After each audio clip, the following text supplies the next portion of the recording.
ESPN's Adam Schefter and Ian Rappaport of NFL Media. I'll read the Schefter tweet because he has a really funny typo in it. He wrote, and I quote, Panthers said Bruce Young is not expected to play Sunday at Seattle. To be fair, you and Y are next to each other on the keyboard, but just really funny that Bruce Young won't play. And in time for Andy Dalton, obviously he means Bryce Young dealing with an ankle injury. It was announced earlier today on Thursday Bryce Young would not practice for Carolina. Kind of feels like this is my opinion.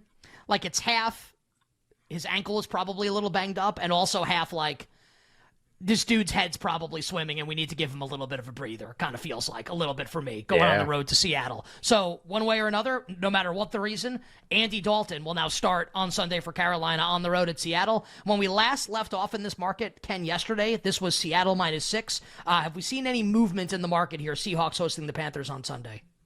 Yeah, we talked about this yesterday, just the idea that, like, is there a drop-off? If there is, what is it worth?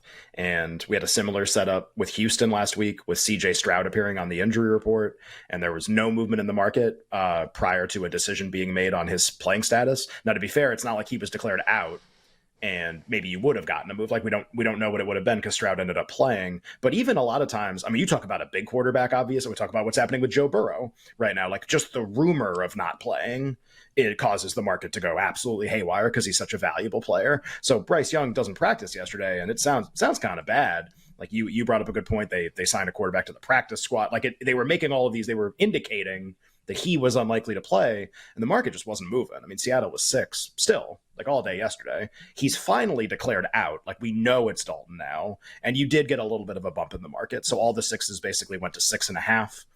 To be fair, the total in the game, which opened 42.5, got bet down even before Bryce Young was hurt. I mean, you watched Carolina's offense on Monday night. How would you not like the under in the game almost? How would you not like Carolina team total under based on what you saw? Total in the game has stayed almost exactly the same. In fact, in a couple places, it's gotten bet up as a result of Andy Dalton coming in for Bryce Young, which is, it's just kind of, it's funny more than anything. I don't think it makes you want to make a bet necessarily, but just that, okay, they're swapping quarterbacks, Seattle by a little bit more and a little bit more scoring expected is just kind of a funny kind of duo of things happening at the same time. So Seattle went from 6 to 6.5, total up a little bit, still hanging out in that 42 range. About an hour ago, a picture circulating on social media of Burrow like in his like practice gear, like his full uniform with the white helmet, which by the way is badass. That Bengals white helmet is awesome. And he's like crossing the street by like the stadium. It literally looks like Joe Burrow just like woke up in the morning and was like, let me go out like and grab my breakfast in like my full uniform. It's like a really funny picture. Burrow just like standing on the sidewalk at the wearing coffee like his full shop uniform. It's really funny. So this is the Joe Burrow quote. This is from Ian Rappaport about literally 10 minutes ago in real time. Burrow non-committal about his calf after practice today, Thursday, told reporters, quote, "We'll see. I'm not as sore. Time heals. So we'll see." Just like a little cryptic. Appreciate it. But to me, and maybe you disagree, and maybe let's find out what the betting market thinks in a second. This kind of feels to me like Brian Dable saying, well, Saquon's going to be a game time decision. And then 30 hours before the game, they rule him out. Like, Burrow can say, we'll see. I feel like he's not going to play. I'm willing to be wrong about that. I got no inside information. That's just my opinion based on the facts that we have. Has the betting market moved, Ken, at all off of this news on Joe Burrow? Like, what do you think about all of this? Well, it rebounded even before we had any news today, right? Because it got as low as, like 1.5, 2. So the Bengals have always been favored in the game. It's just by how much. And, this as all the rumors started flying, especially on like Sunday after the game when Burrow gives the quote, and then Monday, this market really like kind of compressed to where there was almost no difference between the teams. Bengals 1.5, Bengals 2, and the all of the movement since then, all of the movement from like Tuesday night until now has been back up again as we just get like little tiny pieces of what I would call like slightly more encouraging news, more encouraging than nothing, more encouraging than he's out. And so I agree with you. Like you have to guess, does Joe Burrow play or not play on Monday night against the Rams? And you bet, the Rams at a really big number, thinking that like this is kind of what would happen or that he would not play.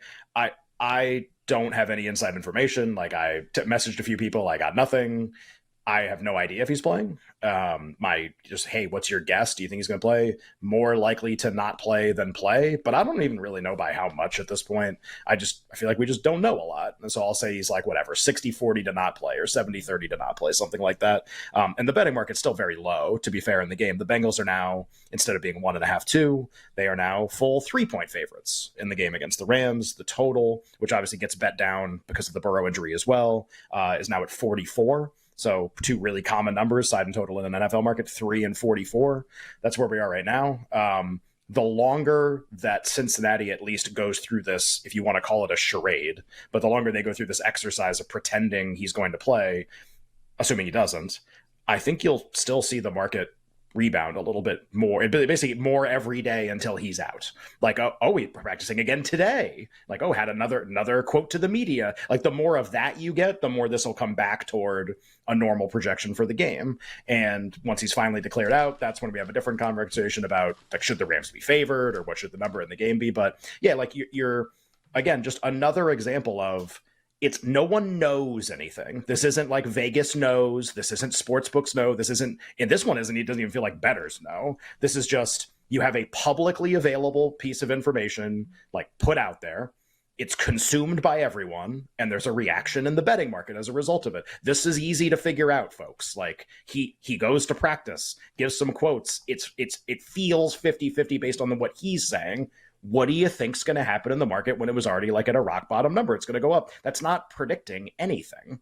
Like, it's just stuff went on Twitter and number moved. Which again is almost everything that happens during the week in an typical NFL week. And we have another example of that. So Bengals by 3, total 44. Obviously, the more information is made public about Burrow, the more this market will move one direction or another. Some pretty crazy news, Adam, and I know you can kind of like see our chat. You're on video with us. We're all kind of like, seeing breaking news together. Tom Pelissero of NFL Media, Trevon Diggs. We talked about how this injury, like, what is this going to be? Cowboys star corner, obviously, feared to have suffered a torn ACL in practice on Thursday, which would obviously mean he's out for the entire season. And obviously, this is a team that's low priced to win the Super Bowl. We talked about Micah Parsons, maybe his MVP odds drop. Like, this is like a pretty big deal. Obviously, maybe not for this week's game against Arizona, Adam, but for kind of long term Cowboys. Like, maybe I'll just ask you this question.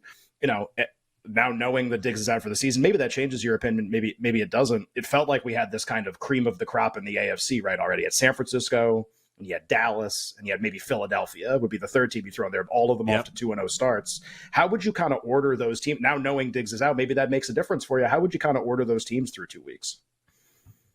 Dallas 1, San Francisco 2, Philly 3 is how I would order those 3 specifically. I think that this hurts because Diggs went from his first year in the league to just this boomer bust gambling defensive back. He got the big payday, but when I looked at a lot of the stats from last year, he really toned it down quite a bit. Obviously, the interceptions went down, but he started to get a lot better just in true coverage. He's still, when you looked at his career numbers, was justifiably overpaid and sort of overperforming relative to what you would expect. But I thought that the mix with Stephon Gilmore and how well they got along in the offseason and sort of the mentorship that was taken on there, I thought with them finally having that number 2 corner on the other side of Diggs with Gilmore, that was a huge win. Now, their defense is played in the most comfortable of scenarios through 2 weeks so far. They've got a big lead early. That team is built to play with the lead, get the pass rush going, play coverage behind, and be willing to take some chances with Dan Quinn because of how good that pass rush is. If you take Diggs off of the field, that definitely changes things up a little bit. And what I think the interesting thing now going forward with the Cowboys is we've seen under money come in on them the last couple of weeks so far this season, again this week. What is this team going to look like when the offense is actually pushed a little bit and needs to open it up and go downfield? We haven't seen it yet. It's been slow, McCarthy running games out, relying on the run game. And if you take Diggs out of the equation now, we might see some really short Cowboys totals in the weeks to come that you can pretty easily bet the over on. So I'm really not interested in this game, but this news really makes the Cowboys interesting going forward. Talking week 3 in the NFL with our pal Connor Allen from 4 for 4 and BetSperts. Connor on Twitter at Connor Allen NFL. Connor, I know you have a play on the side of the Cowboys and the Cardinals, and a prop bet with the Cardinals and the Cowboys. And I know because we talked before the segment. What are those bets for our audience, please? Yeah, we'll start here with the Cowboys. I like the Cowboys against the spread. I know laying big numbers, really doesn't make a whole lot of sense in some scenarios. But for me in this spot, like we look at the Cowboys defense and just been so dominant. Now they'll be without Trayvon Diggs, who obviously just injured his ACL right 20 minutes prior before this show. But I still like him here in this spot. I don't think that the Cardinals are a team that's really going to be able to force issues in the secondary here for the Cowboys specifically. So I think the defensive matchup here with how dominant the Cowboys have been against Giants and Jets team, this Cardinals team, I don't think offensively is much better at all in any area basically than the two teams they've already played. And so it took the Jets getting like a 70-yard house call from Garrett Wilson to score even 10 points against the Cowboys here. So I think you can play the Cowboys against the spread. I think you can play Cardinals team total under 14.5. Whatever angle you think is best, I think I'm trying to fade the Cardinals here. And kind of correlating with that, James Conner's prop right now, we're looking at like 55, 56 rushing yards. I think that's way too high. I get that he's been seeing a ton of usage, but that usage is coming against the Giants who, really their run defense right now has not played well at all, as well as, in their first week too, like he just saw a ton of usage. Like those games were also both close. I mean, the Cardinals were winning 20-0 at halftime against the Giants. They were beating the Commanders for a little bit. And so now you're getting them as 12-point underdogs against the Cowboys defense that's number one in run DVOA that allowed fewer than 10 yards to Breece Hall and Dalvin Cook the week prior. Like for me, I don't care if he gets 15 carries. I don't think he's going to get 55 yards or even sniff 50, to be honest. So I'd probably play it down to that point. Oh, Connor telling you likes a big favorite in Dallas. And Connor, you alluded to it, the Diggs news today. Like, we don't know Biotish, their center, like hurts his hamstring. That might be nothing. Maybe he plays, but it was worth reporting on. So he's at least like suffered an injury. We just don't know how long, if at all, he's going to be out. But Diggs is going to be out for the season. And we had Adam Chernoff earlier. I asked him this question, like in the moment the injury had happened, like, what do you think? Like, I think the NFC was like this 3-team carousel, right? And it was like, who do you like? Like, do you like the Niners? Do you like the Eagles? Do you like the Cowboys? Maybe you disagree. Maybe there's like a fourth team you think could be really interesting in the conference. But with this latest injury, like, how did you feel about the NFC coming into this week? Did you like one team way more than the others? I've heard a lot of people say San Francisco, or like, Philly's going to turn a corner later in the season, or Dallas's defense is really dominant. There's a case for all of them. With the Diggs injury, knowing that that's now a part of the conversation, how do you kind of handicap the NFC right now? Yeah, I think for me, it was basically split between the Niners and the Cowboys before, with, the Eagles being kind of like the number 2 behind the 1A, 1B. Now I'd probably lean, maybe flip-flop that to Niners 1A, Cowboys 1B, still in the NFC here.